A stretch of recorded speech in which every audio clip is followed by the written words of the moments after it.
It now gives me great pleasure to introduce Dr. Gershorn Baskin, who will be speaking about the ethical dilemma: should countries negotiate with terrorists?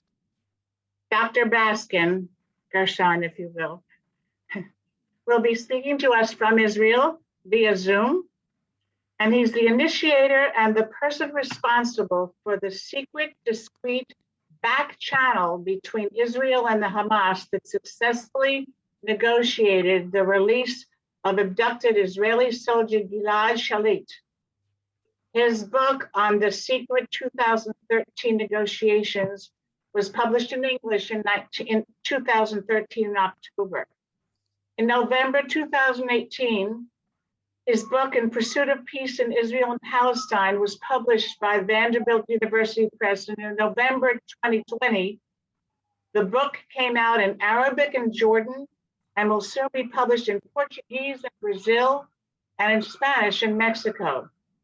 He has been awarded the Hizadrut Prize for Peace in 1996, the Turkish Foreign Policy Institute Peace Prize in 2004, the Tribute of Honor and Courage from the World Movement for Democracy in 2004, and the Search for Common Ground Journalism Award for the Middle East Journalism in 2005 and 2007, as well as the Ordine della Stella della Solidarità Italiano, just like I do.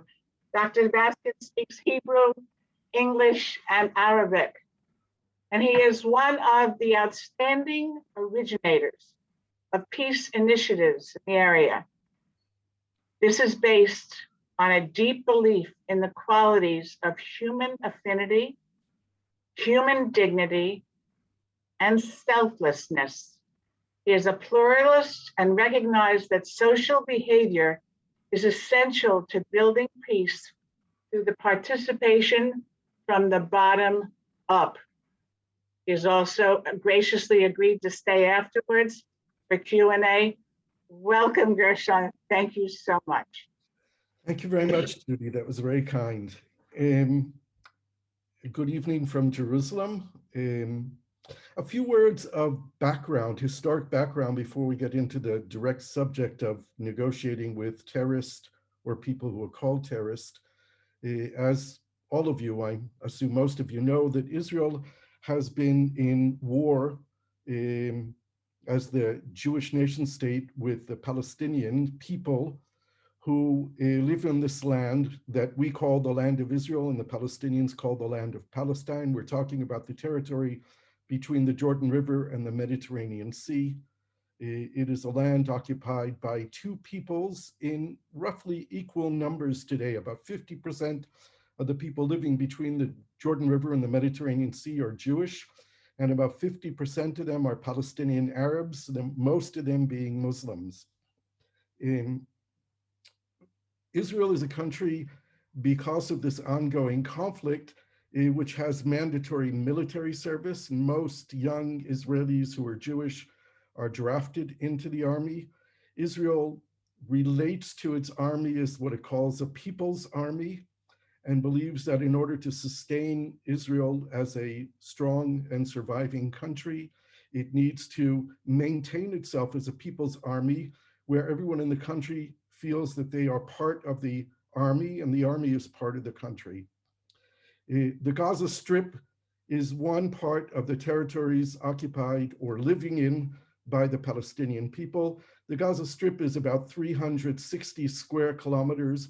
To put it in terms that we can understand better, it's roughly about 2 times the size of Washington, D.C., in which today live about 2.3 million people in one of the most densely populated parts of the world, one of the poorest parts of the world, living under Israeli control on one side and Egyptian control on the other side, with about 70% unemployment, nearly 90% youth unemployment, truly one of the most miserable places in the world to live, despite the fact that they're on the Mediterranean coast of what could be a Riviera, but it's a very densely populated area, which has, because of the conflict and its situation, given rise to Islamic fundamentalist movements In 2006, in Palestinian parliamentary national elections, the Hamas movement, the movement of Islamic, what's the word in English,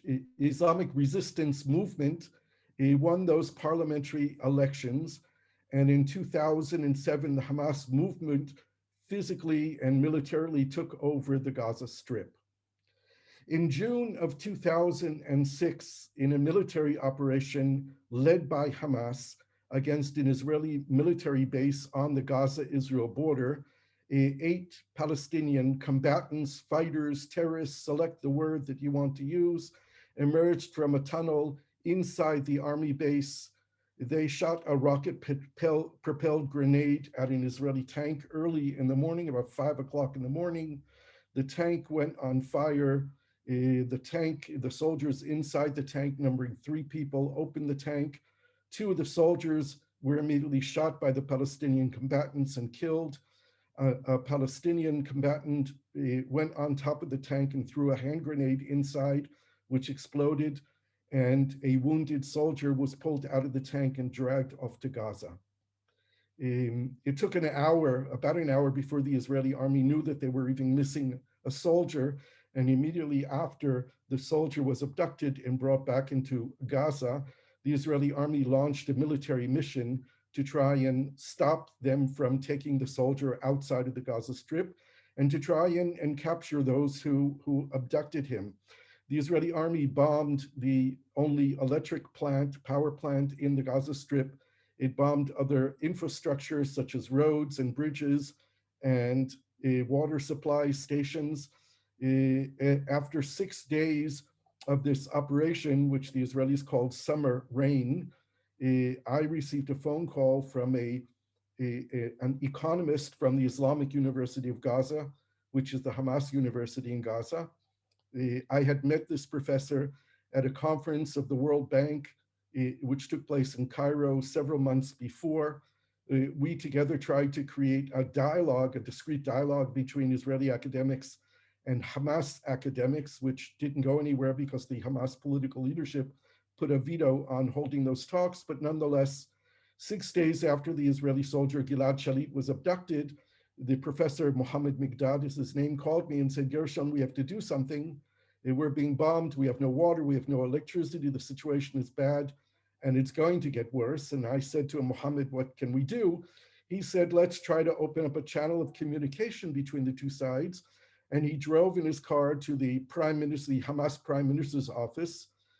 About a half an hour later, I received a phone call from the prime minister's office, and the person I spoke to, who was an advisor to the prime minister and a spokesperson of the Hamas government, suggested that we try to arrange a talk between a Hamas leader and the father of the soldier. Now, I have to say that this phone call from this Hamas leader was very surprising to me. For one, he spoke in Hebrew to me, which is the language of the enemy, the language of the occupier. And when I said to him, you can speak to me in Arabic or in English, he responded that he likes to speak Hebrew. He had actually learned Hebrew in Israeli prisons. I learned that later. And the second thing that surprised me is when he said, let's have a talk open up a channel of communication with the soldier's father. I'm a father, and my children at that point were just about at the age of going into the army. And I couldn't think of a more humane gesture than to actually reach out and say, let's speak to the father. It took me several hours to find the phone number of the Shalit family. I eventually spoke to them, and later that day, a conversation took place between this Hamas leader and the soldier's father. The next day, Gilad Shalit's mother and father, Aviva and Noam Shalit, came to Jerusalem, and I met with them. And from that time, 6 days after his abduction, until he was brought home 5 years and 4 months later, I remained committed to trying to open up the doors of communication between the Israelis and the Hamas in an attempt to find a negotiated solution to the problem of having an abducted Israeli soldier in Hamas. I'll also mention that about a year before, in September of 2009, a first cousin of my wife was abducted, kidnapped, and murdered by Hamas.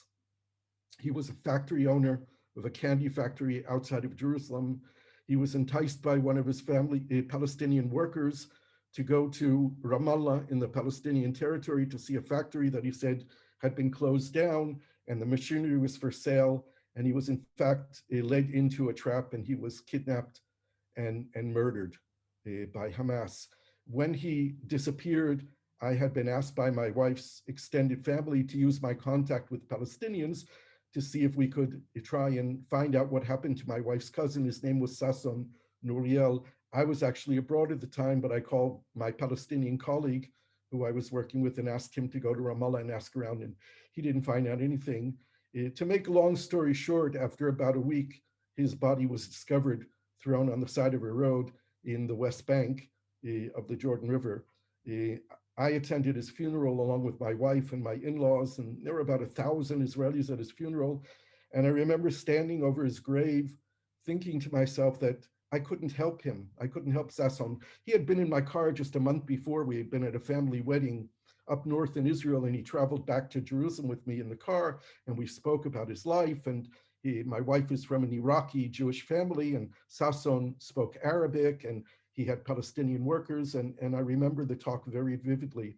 I remember standing over his grave and saying to myself, if ever again someone approached me to help to save a human life, I would do everything humanly possible to do that. And when I was asked by Mohammed Migdad from the Islamic University of Gaza, a member of Hamas, to open up a channel of communication, for me, there was no second thinking about it. It was what I needed to do. Now, it's important to understand that from the Israeli perspective, from the perspective of Europe, the United States government as well, Hamas is a terrorist organization. The prime minister of Israel at that time was Benjamin Netanyahu, who wrote the book on dealing with terrorists. In his book, he claimed that you should never negotiate with terrorists, you should never talk to terrorists, you should never legitimize terrorists. And this was the man who was eventually going to be the person who had to make a decision on whether or not to negotiate with Hamas for the release of an Israeli soldier, and in doing so, release 1,027 Palestinian prisoners from Israeli prison. This is the great dilemma, and I won't go into the whole saga of what it took over 5 years and 4 months to convince the Israeli government to eventually listen to me. At the beginning, it was a very good step because 2 months after Gilad Shalit was abducted, in my negotiations with Hamas, including 2 visits to the Prime Minister's office in Gaza, I convinced Hamas to release a handwritten letter from Gilad Shalit, which was delivered in the Gaza Strip to the Egyptian representatives, and the next day sent to Israel, where it was verified that it was his handwriting. So we had a situation where from 2.5 months after he was abducted, we had proof that this soldier was alive. Israel has a principle as a country with a people's army that we don't leave anyone behind. But the great dilemma comes in not only with the question of, do you negotiate with people who you consider to be terrorists, and whether or not that empowers the terrorists to in fact take more actions to abduct your own soldiers, but the question arises, will the release of Palestinian terrorists or Palestinian prisoners or Palestinian political prisoners from Israeli prisons put at risk the life of other Israelis? In the deal to release Gilad Shalit, 1,027 prisoners were released from prison. There were about 9,000 Palestinian prisoners in Israeli prisons at that time. In the prisoner release deal that was negotiated, it was based on 2 lists. The first list was a list of 450 names that Hamas put forward. The second list was 550 names that Israel put forward. On the Hamas list of the 450, more than 300 of those people on that list had been convicted of killing Israelis. These were not people who were just waving flags or throwing stones or protesting or joining political organizations that are considered by Israel to be illegal. There were more than 300 people released in the prisoner exchange deal for one Israeli soldier who had murdered Israelis. Amongst them were 4 people responsible for the killing of my wife's cousin. To further complicate this ethical dilemma, on the day that Gilad Shalit came back to Israel, October 18th, 2011, I spoke to the wife, to the widow of my wife's cousin, who for almost an hour screamed at me on the phone and cried. And I cried with her. And she blamed me for releasing the people who killed her husband, saying that these murderers are going home to their families. My husband, Sasson, will never come home. She furthermore was one of the Israeli families victims of Palestinian terrorism who appealed to the Supreme Court of Israel to cancel the negotiated deal for the return of Gilad Shalit. The Supreme Court of Israel hears those cases, but in every one of these prisoners' deals that have been done over the last years, the Supreme Court has determined that it's not within its jurisdiction to make a call on the issue because it really is a political/security decision which the government is empowered to make.